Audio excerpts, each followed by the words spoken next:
Hello there, this is Magenta Pixie speaking. I have recently been asked by a lot of people, what is channeling? Well, the answer to that means I could go on forever really, as it's a word that means different things to different people. Channeling, well, for a long time I didn't particularly like using that word because what I do seems to me to be so natural and normal. And everyone does this, everyone channels in different ways. But channeling does explain what I do, so I have happily taken the word on board and I'm okay with being referred to as a channeler. You will find people delivering messages of hope and love who are connected in this way, who are in essence channeling, but they do not use that word. I think the reason for that is that often channeling conjures an image of communicating with a being or source of energy outside of oneself. Well, of course, it is that, but it is more than that, and it can be seen by some as not being that. Well, these perceptions are all correct if they are part of an individual's meaningful subjective experience. Channeling could be seen as similar to mediumship, whereby the communicator communicates with the realm of spirit. These are relatives, people you have known who have passed over to the astral realms. The difference here is a channeler communicates with the beings in the dimensions above the dimensions of the spirit world, bearing in mind that all dimensions exist in the same place and that one is not in actuality higher than the other. Each of these realms are aspects of a one and the same source.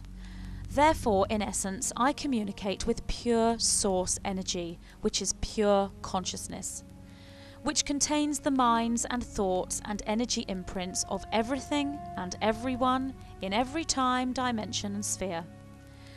But for ease of explanation, we use levels of dimensions. And the channeler communicates with fifth and sixth dimensional energies, bypassing the level of spirit and moving into the level of the higher self, the spiritual teachers, the guides, the ascended masters, the angelic and extraterrestrial realms. And then, bypassing these realms, they reach the realm of the divine cosmic grid of creation, which is a place of electricity, manifestation and energy. It is a place of love, intelligent thought and music. It is a place of colour and light. It is here one meets the living geometric masters who show themselves in their truest form that one can view them when in human form. It is this dimension that is viewed by the scientists, and the particles in this dimension love to be observed in this way, and they come forward to eagerly show themselves. This is the antimatter realm. The scientists can only see with their human eyes and human technology one fragment of the whole. When that scientist merges the use of both the left and the right brain and feels this dimension as the channeler does, they achieve genius state and truly see the geometric masters. These are the scientists who will discover the unified field. When looking in this way, does the channeler therefore communicate with a being outside of herself or himself? Well, yes, he or she does, but he or she is also communicating with an energy within herself, within her body, for this source energy of pure consciousness exists within the DNA, which has memory. And the important thing to note here is that everyone has DNA, therefore everyone can channel. Channeling can be via either direct speaking whilst in a slightly altered state, or a deeper trance, or by automatic writing, where the energies come through the arms and fingers into the keyboard. And I do both of these means of channeling. Each channel accesses their higher self or light energies in the way that feels right to them. Those who are destined to channel will have this marker in their incarnate blueprint and will have had experiences of this nature, of channeling, since childhood. very often in the form of an imaginary friend or fairy or imaginary pet. The guides and angels communicate with us by bringing about a meaningful, subjective experience. Therefore, we, the channelers, cannot give you the proof and the trust that you need. You need to find this for yourselves. Your meaningful, subjective experience will have started during childhood, and very often, aspects of this meaningful experience will be past life memories as well. To receive the meaningful subjective experience from the guides of higher light is to embark on a wonderful journey of discovery. Sometimes you will find that different channels say different things. Well, this is because each channel attracts a matching frequency light partner and sees different aspects of the same source. Adding to that, there is always a certain amount of distortion as the channel interprets the feelings and images into language.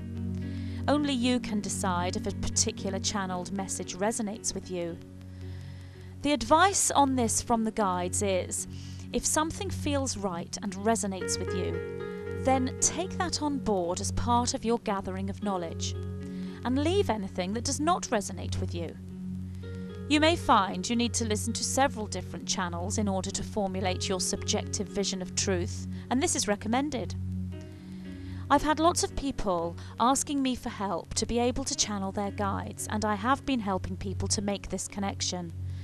The thing is, I cannot enable you to channel your guides. That is up to you and the guides around you to make this connection and take the journey together.